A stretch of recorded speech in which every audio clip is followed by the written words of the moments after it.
लेकिन दो रास्ते हैं पाकिस्तान के पास आगे बढ़ने के लिए, और मंजिल उनकी एक ही है कि पाकिस्तान में नया इलेक्शन करवाया जाए, और जो नया इलेक्शन पाकिस्तान में हो उसके नतीजे में पाकिस्तान में लोगों का एतमाद बहाल हो, इदारों में और अवाम के अंदर जो एक फासले पैदा हो गए हैं वो फासले ख़त्म हो, ताकि फ्यूचर के अंदर दहशतगर्दी समेत मईशत समेत तमाम मसाइल का हल किया जा सके।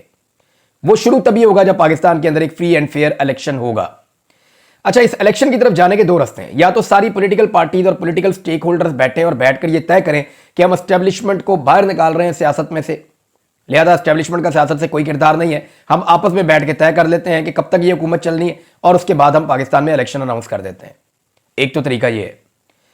अब अगर ये तरीका नहीं अपनाया जाता, इस तरीके पर आने के लिए जो हुकूमत की जमातें हैं वो डरती हैं, उन्हें खौफ है। बिलावल को लगता है कि उसकी बारी आ सकती है, जरदारी साहब को लगता है कि वो अपने बेटे को अपनी ज़िंदगी में वज़ीर आज़म देखना चाहते हैं, तो यही मौका है और वो उसको वज़ीर आज़म बना सकते हैं। तो अगर ये लोग एंगेजमेंट नहीं करते तो फिर for the sake of country Pakistan तरीके इंसाफ को एस्टेब्लिशमेंट के साथ बात करनी पड़ेगी। अब ये पाकिस्तान तरीके इंसाफ की एक कमज़ोरी है, आप समझ लें कि वो जब भी एस्टेब्लिशमेंट से बात करते हैं वो बता देते हैं कि जनाब हमारी एस्टेब्लिशमेंट के साथ बात हो रही है, यहाँ तक बात पहुँच गई है। जबकि शहबाज शरीफ साहब डिक्की पे बैठ गए लेकिन उन्होंने कोई बात बाहर नहीं निकाली। शहबाज शरीफ साहब के साथियों ने या शहबाज शरीफ साहब ने जितनी एंगेजमेंट की, जब तक कि उन्हें कामयाबी नहीं मिल गई तब तक उन्होंने कोई बात बाहर नहीं निकाली। अब मामला यह है कि एस्टेब्लिशमेंट को अगर एंगेज करके भी सियासत से बाहर धकेल दिया जाए तो ये एक बहुत बड़ी कामयाबी है। यानी जब शहबाज शरीफ साहब मुज़ाकरात कर रहे थे या नवाज शरीफ साहब और उनकी पार्टी जब एंगेजमेंट कर रही थी, जब प्लान बना रहे थे इमरान खान साहब की हुकूमत को गिराने का, तो उस प्लान के अंदर एस्टेब्लिशमेंट को सियासत से बाहर निकालना कहीं शामिल नहीं था। बल्कि हुआ यह कि उस प्लान के नतीजे में एस्टेब्लिशमेंट सियासत के अंदर ज्यादा धंसती चली गई, और अब सूरत हाल यह है कि पाकिस्तान की हर अहम पोजीशन के ऊपर फौज बैठी हुई है और मिलिट्री एस्टेब्लिशमेंट को पूरी तरह से एंगेज कर दिया गया है। नादरीन, क्योंकि बार बार बात होती है नए इलेक्शंस की, तो फिर नया इलेक्शन कमिश्नर भी आना चाहिए, क्योंकि पिछला जो इलेक्शन कमिश्नर है, चीफ इलेक्शन कमिश्नर ने जो कुछ किया, जो उनके कारनामे हैं वो पूरी दुनिया के सामने है। कैसे उन्होंने एक पॉलिटिकल पार्टी से इंतखाबी निशान छीन लिया, कैसे उनके दफातर के बाहर जो है वो पॉलिटिकल पार्टी के जो लोग आते थे कागजात नामजदगी जमा करवाने के लिए, उनसे कागजात नामजदगी छीन लिए जाते थे। कैसे उन्होंने बिल्कुल लेवल प्लेइंग फील्ड दिया ही नहीं, कैसे इतने बड़े पैमाने के ऊपर जो है कागजात नामजदगी मुस्तरद किए गए और सेकंड और थर्ड चॉइस जो है पाकिस्तान तरीके इंसाफ की, उनको अजीबोगरीब किस्म के इंतखाबी निशानों के साथ छोड़ा गया मैदान में।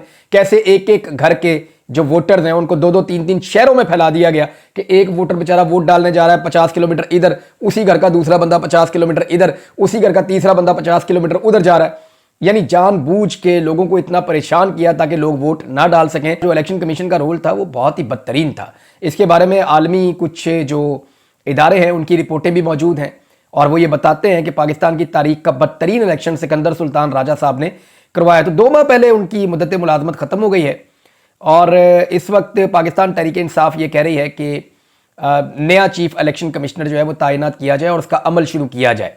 शहबाज शरीफ साहब जो है वो इस तैनाती के अमल को क्यों रोक रहे हैं? उन्हें इसको नहीं रोकना चाहिए। वज़ीर आज़म शहबाज शरीफ और इत्तेहादी आइन की पामाली और बेतौकीरी करने पर तुले हुए हैं। अच्छा, इससे पहले जो है वो हुकूमत की जानिब से कुछ नामों पर गौर हो रहा था और वो नाम सामने आ रहे थे। तो काजी फ़ायज़ ईसा साहब का नाम आ रहा था।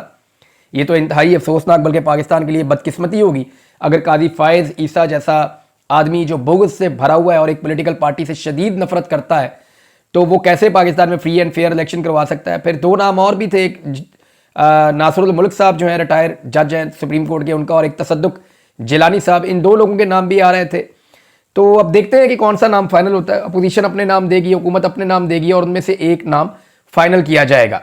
नादरीन, इंटरनेशनल ह्यूमन राइट्स का भी स्टेटमेंट आया है पाकिस्तान के अंदर सूरत हाल को लेकर। इंटरनेशनल ह्यूमन राइट्स फाउंडेशन ने पाकिस्तान के फैसला साजों के सामने अहम तरीन मुतालबात रखे हैं और जो मुतालबात हैं वो मैं आपके सामने रख देता हूं। पहला मुतालबा यह है इमरान खान को फिलफोर रिहा किया जाए। दूसरा मुतालबा अरशद शरीफ के कत्ल की फौरी तहकीकात करवाई जाए। तीसरा मुतालबा पुरअमन एहतजाज का हक दिया जाए। चौथा, मीडिया को आज़ादी दी जाए। पांचवां, आज़ादी इज़हार राय होना चाहिए। और छठा, लापता अफराद को फौरी तौर पर बाजियाब करवाया जाए।